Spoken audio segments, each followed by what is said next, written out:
Uganda Extra.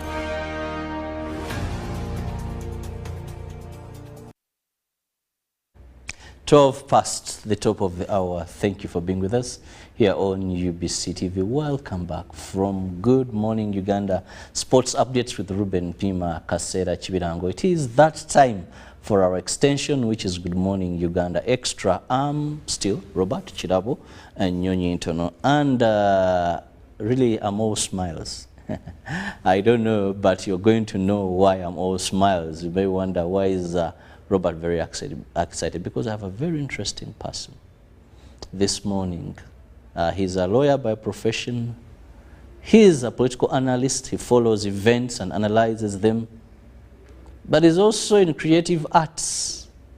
I know this face may not be very unusual. It could be a new face, more so if you follow some TV series, one called Sanyu running on Power Magic. If you follow that, this is a character you'll have seen. He writes, actually. He also writes a number of dailies. At least I've come upon his works, but there he's writing on political issues, actually. Some of his articles I've read through, but he's also a script editor. He has worked on even a Ugandan award winning movie. That is, if I remember very well, Kavako. And whenever I get to meet this person, I'm wondering, how does he balance that too? Because in every aspect of it, if you look at his writings and you follow politics and you're analytic about politics, you would think this man has so much time for politics. When you look at the movies, Ugandan movies he has been part of, you're like, yes, and they tell you how he has perfected his role as an actor, his role as a script editor. He still does that very well. When you go to what he studied as a lawyer man, allow me to introduce to you John Kabagambe. Thank you so much. Good morning, viewers, and Happy New Year. You're being very kind, I should say. Yeah, thank you so much for hosting me. Yes. First, I'll begin on just one. How do you manage to strike a balance between these three that seem very different worlds apart? All right, that's a very good question. Thank you. Of course, my professional side, me being a lawyer, that is something that I studied. This is my career. So it's something that I do. I therefore have to have the time and the commitment and dedication to it. When it comes to things like the movie, the creative bit of it, be it songwriting, this is a passion. I think you understand what I mean by a passion. You could be driving and you get, first of all, you could be tuning into UBC and there's a news flash, breaking news. Then you get an idea. You feel like commenting about something. So if you are a creative, you can easily sit down and write an opinion piece about it, if you feel strongly about it.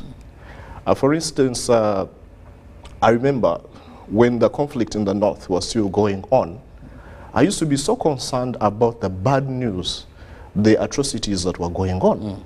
So I remember one time when the Balonyo massacre happened, and CNN and international media was covering that.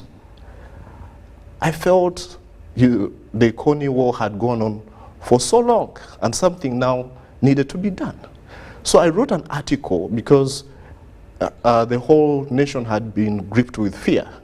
Coney, it had been alleged, had killed people at a place called Balonyo, cut off their limbs, erected a fireplace in the middle of the road, and put limbs in a cooking pot. And that's what was being covered. So I wrote an article that there's need to have a shift from the military option to other new approaches. Like, for instance, having an arms embargo on Sudan and having the president of Sudan indicted by the ICC. I was the first person to write that article. So because of the timing, the Monitor gave it a whole page, and the title was Either Sudan Dumps Konyi or Faces Music. I wrote it as something simple. These were just my views. But of course, it had the creative part of me, and then the legal aspects, because now I was talking about sanctions, embargoes, and indictment of a sitting president. That was the legal bit of it. That was the legal bit of it. So sometimes these things blend. Now, you're talking about Kafako. Kafako was a script about Ebola in West Africa, but it had political undertones. So the script was brought to me because aside from the politics, there was a need for a courtroom scene. And the writer wasn't a lawyer, who wasn't well abreast with the legal language and the proceedings in court. So it needed a professional touch. So I felt it was so interesting creatively because it was showcasing something that had actually happened. But I also became engrossed with the story and contributed ideas which were not even part of the script. Yeah, so for instance, the script was direct. Yes, the president was corrupt over the fictitious country called Tangosi, and the president was up in arms against the vice president. And of course, he had fired the vice president who was a running mate, which was unheard of because a president cannot fire a running mate who is constitutionally elected. So that's why now there was a case in the Constitutional Court about that, and all those things could not be clearly laid down coherently and systematically by a non-lawyer. So I needed to edit the script. Then after that, I told them, look, this script had some gaps. How does the president fire a vice president? And there's no, for instance, a talk show like this one to inform the public what has. This should be breaking news, as now visualizing it as a creative. So that's one of the ideas. And then there was actually a scene like this. People in a studio discussing breaking news. The president has sacked a vice president, constitutionally elected. And then, of course, analysis about the constitutional case, like when the vice president decided to take the case to court. And then my reasoning was, this is not a small event that the vice president goes to court and there's no media. There are no supporters, because if he's elected, he should have support. So I sometimes... So somehow they blend. They blend. You find there is a balance somewhere. Exactly. Then this you yourself acting, being part of this series. Now, being part of the series, for instance, my role so far in Sanyu, I was approached. They needed a fresh face. Secondly, it was also within my profession, because a couple is going to get married at URSB. The celebrant is actually a lawyer. So they needed someone with my image to marry the couple. So that is something that I was... Still? Yes, still. And not to forget, there's another movie that's talking about domestic violence. They needed a character who could come and talk about, counsel victims of domestic violence. So I was featured in a movie that hasn't yet come out. I was someone who was going to appear at a conference and talk about domestic violence from all its facets. What can victims do? The ugliness of domestic violence. Now also, the solutions.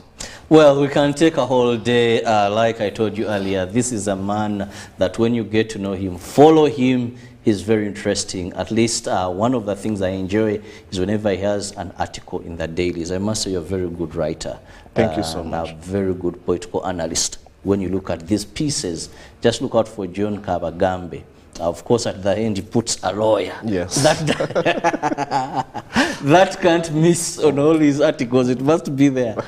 Very interesting. So when you find him in a drama, you're confused. First, you're like, is this the lawyer? Then later, yes, he's the one. But, well, I love that multitasking and being able to adjust. Now, I want to look at the geopolitics that is likely to shape 2023. Sorry, we had to first begin there because there's something I've always wanted to dig out of this man and know how. But the good thing I learned, all these have a way of connecting to what he does. Now, 2023 is here. We've had 2022, the events that have shaped the geopolitics of 2022. Yes. Now, we're in a new year. Of course, we may have some spillovers into 2023. Definitely. From 2022. But what, in your view, when we look at, if we are to propagate into 2023, what do you think are some of those key political events that are likely to shape 2023? All right, thank you so much. 2023 is here. Some of the things that we have witnessed, we've seen what, for instance, some people at the NRM Secretariat have described as early campaigns. This has dominated the news, social media and mainstream media. We see a two-horse sort of, I can't call them campaigns, but media strategies, statements, and visibility between two personalities. That is, of course, the president and General Muhoozi Kainerugaba. So far, that is what is happening. And I'm aware, for instance, even billboards are being set up to continue this media outreach to their supporters, and a lot of statements are being made. So on the home front, I see that happening, continuing to happen. So that is one of the, on the home front, I would say that is what has been happening and is likely to intensify as we move into the midterm now. The other thing that I expect might happen could be a cabinet reshuffle. It could happen because since the elections, usually once in a while, for whatever reasons, sometimes the president shakes up the team. So that is, it could happen. You never know, for whatever political considerations and calculations. The other, there's been talk that the opposition that seems now to be taking a back seat, because there hasn't been a lot of opposition activism. So there's been some contradictions, but also some statements that were being made that perhaps the office of the leader of opposition, there might be either a continuation or there might be a change. So as we move into the midterm, you never know, something like that could happen. But the other thing that I've been very curious about has been the appointment of Honorable Norbert Mao as Justice Minister. One of the things is he mentioned, or he talked about the moment he was appointed, was that we might move from the presidential system to the parliamentary system. And he did a series of interviews, now seemingly advocating that the president should be elected by parliamentarians, not universal adult suffrage. So we don't know at this point whether that was actually passed, and if it was passed, then we are likely to see some legislative move to table that in Parliament. That is something else that could happen. Now, you talked about geopolitics. That term tends to put it in the context of the region. The region within the lenses of politics. In the region so far, what has been hot and it hasn't actually been diffused so far is the conflict in DRC. Yes, a lot of statements are being made. Recently, there was violation of the Rwandan airspace by an aircraft from DRC, I don't know whether it could have been a mistake or it was intentional, but tensions seem to be high between the two countries. So 2023, we are likely to see moves. For instance, Angola, the East African community has been trying to see that, because Rwanda and DRC are both members actually of the East African community. True. Secondly, this is a region and all these countries are interconnected, interlinked. So we are likely to see either diplomatic moves to try to help diffuse the tension, or we could actually see an escalation, probably in military conflict. That is something that is hot in the region right now. That is something that may not be ignored. Of course, on the international scene, the war in Ukraine. The war in Ukraine is still raging.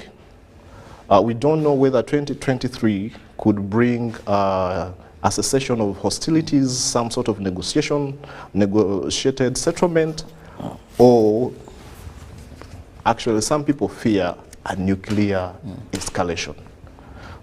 So in summary, that is what I see happening, yes, for those reasons that I pointed out. Well, now that is a brief picture of what is likely to happen in this new year, 2023. Of course, we are still very excited about it. And now I want to go back and dissect some of what you've brought on table. When we look at the political landscape, of course, we know we are nearing 2026. Yes. It may seem very far, but of course, as day goes by. Now, one of the things that has really been a challenge is the opposition in 2022. We must even remember, even towards the end, the opposition seems now to be working together. If you noticed, we had alleged prayers. Well, I don't even know. I don't want to use the word foiled alleged prayers at sharing in Zambia, because you can't foil prayers. But I think I would call it political, not even political prayers, but there were arranged prayers, allegedly. Yes. That these people wanted to pray for the country at sharing in Zambia. But when you look at this grouping, it wasn't about NUP. It wasn't about FDC, it wasn't about JEMA, it wasn't about People's Progressive Party, it wasn't about any other party. These seemed to come together in unison and have the prayers. Do you see 2022 more of the opposition merging or unifying together to push their agenda forward? All right, for instance, what you pointed out could be an indicator, could be an indication that the opposition wants to work together. They have actually tried before. The biggest problem, I think, one of the moves dates back to when there was IPC, inter-party coalition, during the time of now the late Dr. Kawanga Semogerere. Opposition tends to coalesce, to caucus, to make moves together, but the biggest problem is always a fallout.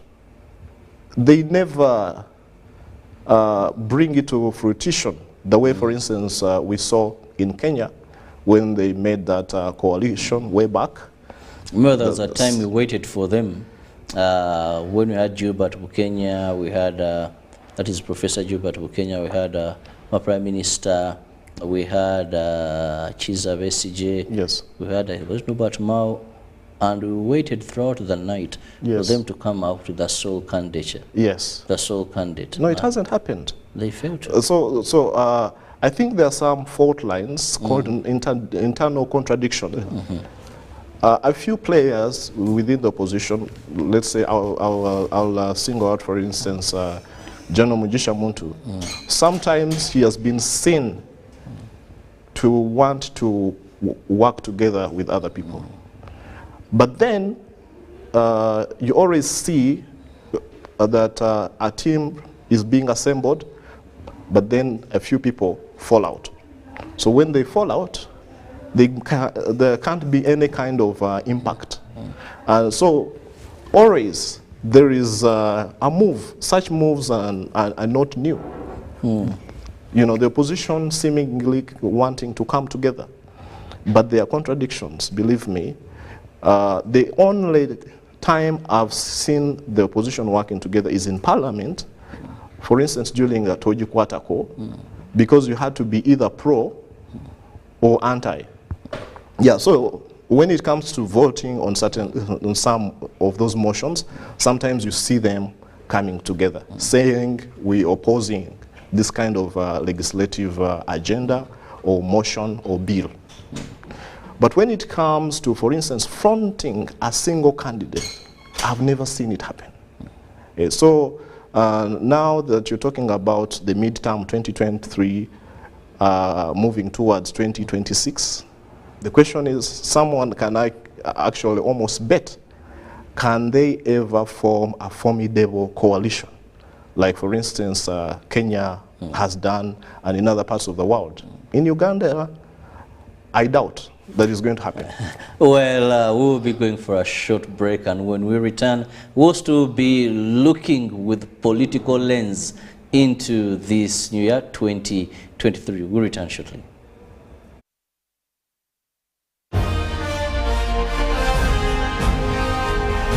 Live from UBC Studios in Kampala, this is Good Morning Uganda Extra.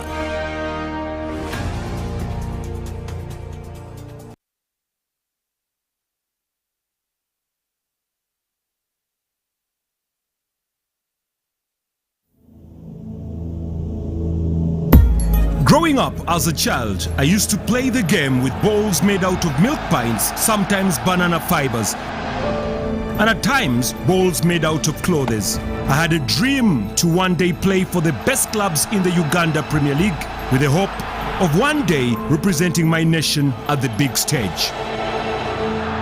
I made it, and now it's time to represent my nation in the CHAN 2022 games in Algeria. I'm glad that UBC TVs and radios will showcase as we fight to bring joy and happiness to the people of Uganda. CHAN 2022, live from Algeria, starting from the 13th of January, is the answer to the call of duty.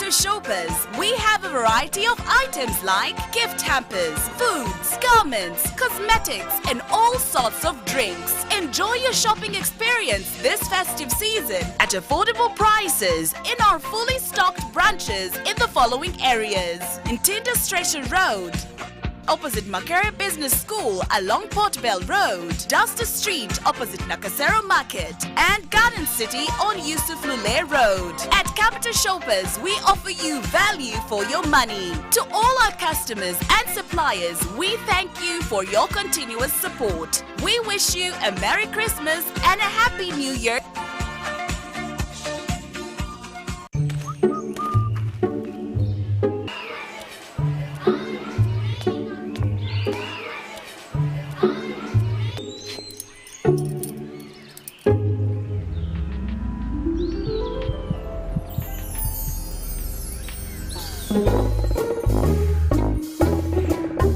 Leaders who care create a good learning environment.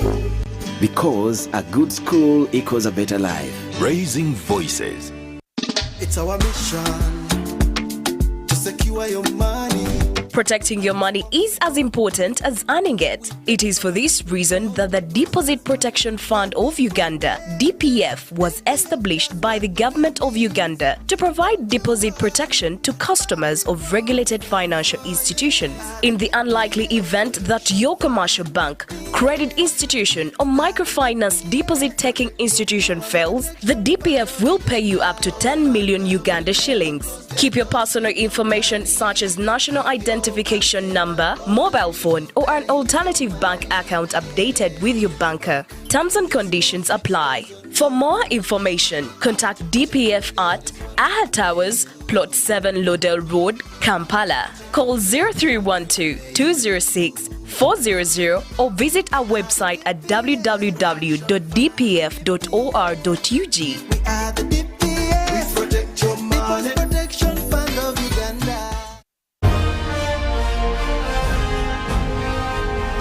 Live from UBC Studios in Kampala, this is Good Morning Uganda Extra.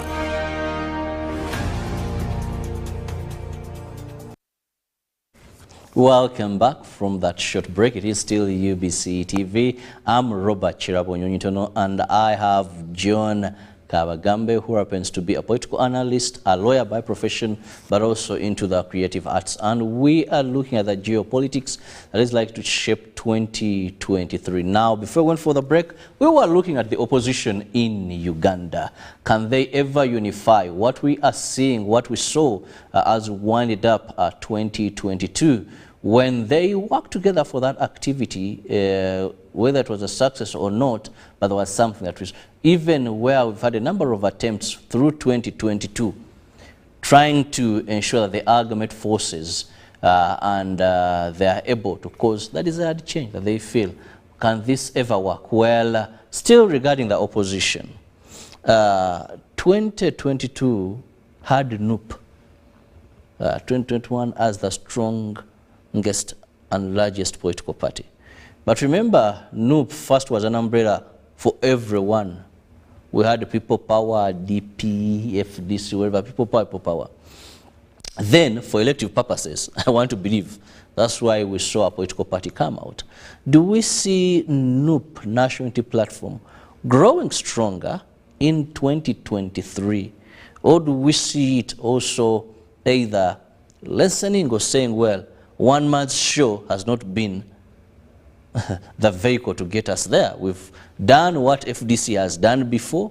We've done what DP did some years back. We've failed to cause that change. Or maybe spring up of another political party. Because by the time NUP came up, no one thought that FDC would ever lose 3 times, 4 times messages strong, commanding audiences, commanding movements here and there. And there came Robert Kyagulanyi Ssentamu. All right. Thank you so much, very much. And first of all, you rightly point out that before NUP came, just to remind viewers, everybody talks about NUP, NUP. But the thing is that it came out of nowhere and it was a pressure group as People Power. So everybody was in. Everybody who was anti-establishment, anti-status quo was in People Power. And then the other thing that gave it traction was Tojikwatako and the activism that was happening. We saw by-elections in Bujiri, Jinja. That was a springboard, Arua, and then of course the response from the state. All that energized the movement and gave it impetus going forward. Right now, after the elections, I would say the opposition has taken a backseat. So many people, for instance, around last year, when commodity prices, fuel prices were escalating, many people expected that there was going to be some kind of activism. Nothing happened. So right now, Ugandans tend to want a bit of action. You remember when the OTT tax was introduced? Now, People Power, You remember some of the activism that happened. That was because activism feeds into media presence, coverage, and all. It tends to energize. Right now, it's all passive. Apart from the prayers that you mentioned, which were actually foiled, I don't think there was success. Not at all. Yeah. So because of that, the wave that we saw, because everybody in post-election analysis was referring to NUP as a wave. The wave seems to have ebbed. We are now in still waters, political waters. And what are we witnessing instead? The waves in the media about the president and General Muhoozi. That's what seems to be happening. Right from the birthday parties, all that was political. All that was political, and you can see the following has grown. You've seen the president's ADC, the aide to the national chairman, under the Bazukulu, coming up with a launch, Tovaku Main, and that is happening. I think we're likely to see some billboards being erected by those people.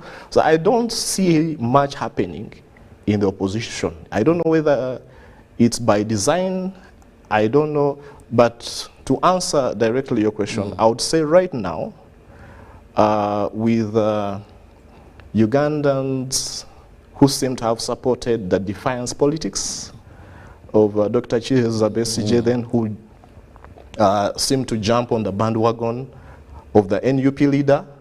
Right now, I do not see the NUP growing in strength. I see it slowly. Have these been fatigued? Have they been fed up of doing the same thing and not? Have they lost hopes? Well, some analysis seems to indicate that they were in the trenches, they were in the sandbags fighting the status quo. Now, some of them are in government. Yeah, you say you are in opposition, but you're actually sitting in parliament. You're drawing a salary, allowances. You're seemingly comfortable. So there's a bit of the comfort zone. Some of them, you may not tell them, go in the streets now and they dare. Some of them may not Yeah, some wish are to. councillors. Exactly. Remember, yes. So some uncharitable people might refer to it as a rivalrism, because with a politician you never know. There are those who hang in there for the bigger picture. There are some who might actually just want to get elected, and once elected they are comfortable. One would be, some would be wanting a job, and once their desires are met, then... Yes. So I do not see, unless something drastic happens, Yes. without activism, without doing what they used to do, I don't see NUP surging forward the way it did.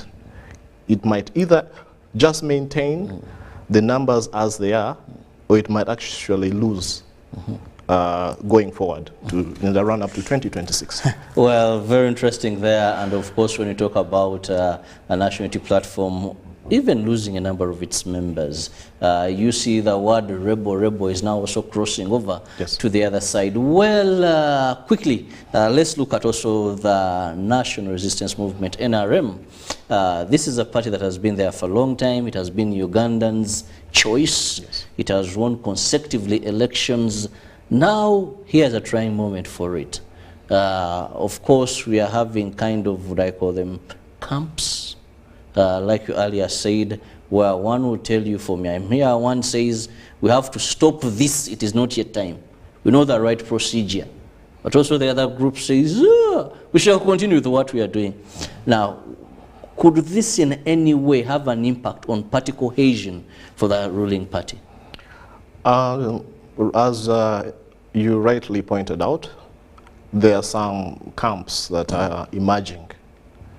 Of course, we all know there are people who are now saying, I'm with General Muhoozi. Others are mobilizing for the president. It's playing out in the media. Statements are being made. Can it affect party cohesion?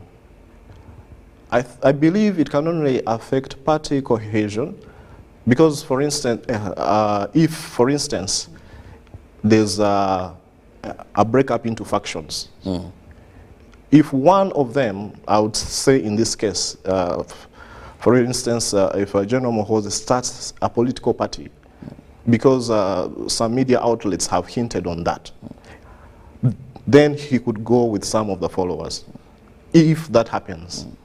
But if it doesn't happen, and they are all within the NRM, and SEC and other organs of the party have their say on who should feature on the ballot paper. For now, yes, the camps could be there, but in the run-up to 2026, if the position is that this one is our candidate, then that person will hold sway. Unless if General Muhoozi starts a political party and he says, now my followers, I think he's mostly been reaching out to the youth. He wants to capture the youthful vote. If that happens, then if it happens, I'm talking if it happens, then those who identify with him, his followers, then could follow him. But if it doesn't happen and he stays within the fold of NRM, come 2026, even his followers could follow. That is if they really feel that they should stay within the NRM.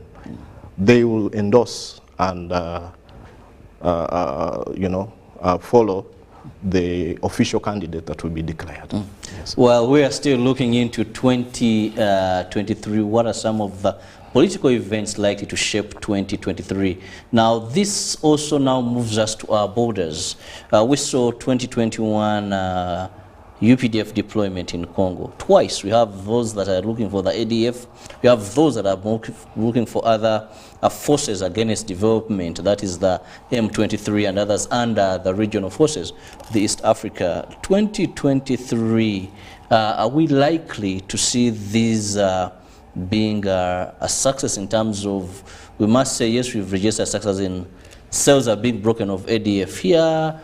Security will tell you that even around Christmas, they were able to come across explosive that maybe would have been used to cause insecurity. Some have been put out of action. When you look at that perspective, what do you make of 2023?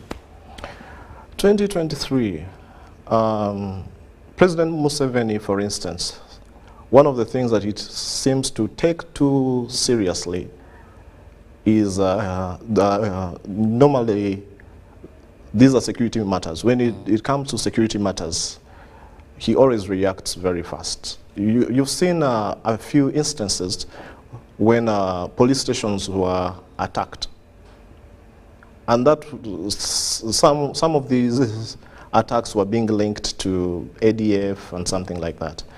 Even before Operation Shuja, if you remember, we had some bomb blasts in Kampala. And all that was being linked to, we had some arrests made, if you recall. And then after that, Operation Shuja was announced. So we've had some, before the end of the year, we had some media reports about incursions from DRC by some elements of ADF. And I think those are the ones that you are referring to as having been put out of action. So I think until when the president is sure that he has broken the back of ADF, this is likely to continue. Yeah, I do not see him pulling out troops, not doing anything, unless the situation is normal between Uganda and DRC. Yes, so that one I see, I seem to, especially now with these attacks to police stations which were unexplained and where they are being attributed to ADF, I do not see the UPDF relenting in going after the ADF, yes. Then finally, I can't let you go if I have your parting shots. Let's come back home to Parliament. I don't want to say I was disappointed because there are a number of bills that were passed. Yes. But in terms of bills that concern the people, I think 2021 we saw more of this one is fighting me because of this, the disciplinary committee having the censure motion. We saw Zake Club on tables, acts of indiscipline, immaturity. We saw more of kind of luxury, display. So Yeah. in the eyes of many, Parliament didn't seem full. We saw even the opposition infighting, kind of this slope is not ours. This issue-based wasn't so much. What do you envisage in 2023 for Parliament? Do we see any like change, or is this going to be the trend of activity? Like we saw, yes, there is some passing of some bills here and there, but the seriousness and the people-centered issues dominating discussions at on plenary committee level. Let's have a look at that. That's a very valid observation that you've just made. And I just hope that members of parliament are watching, both from the opposition and from the leadership of parliament. Yes, the censure motion and all those things that you've mentioned played out. Now, this year, it would be better if I don't know what the legislative agenda is, but it would be better if some people-centered bills and motions could be tabled. Civil society has a role to play because these are politicians. Sometimes one might be given to giving priority to what favors them. But if civil society can come out and probably meet the leader of the opposition, meet the speaker, the deputy speaker, and say, this is really at the heart of the people. This needs to be given priority. That can happen. I saw if members of the civil society are listening, are watching this, I believe there's need to be proactive with the leadership of parliament to ensure that omuntu wa bulijjo tavira mwao, that bills, motions that favor the common man, the common person, can be tabled. Yes, because there's an agenda, there's a framework, but priority, what is being tabled, you know, that sort of thing needs to be addressed. Yes. Well, John, before I let you go, let me just have your final remarks this morning.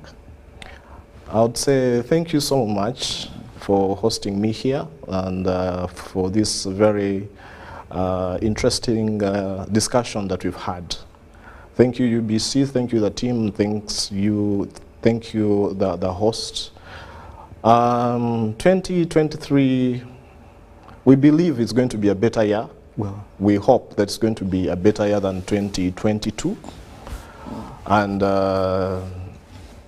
I hope and I wish every Ugandan that they achieve what they set out to achieve, and that we remain to be peaceful people working for the development of this country. Thank you so much. Well, thank you for your time, and our viewers, I cannot forget to say special thanks to you. From the hour of 6:30 when we began this broadcast, Good Morning Uganda, and later an extension of Good Morning Uganda Extra. Thank you for being with us. Thank you for those comments, the feedback. We cherish it, we appreciate it. Thank you for being part of our various social media platforms, Twitter. We see responses, we see comments here.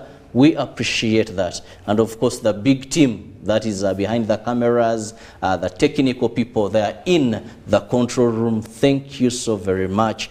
All I can say is have a lovely day. but remember to be responsible. We are on the countdown of 42 days without any new Ebola case. And if we do that, by 11th, World Health Organization will declare Uganda Ebola free. So let's not forget those drills completely. They are not to be left in 2022. Let's carry on with what has kept us safe. See you tomorrow, Almighty willing. Have a blessed day.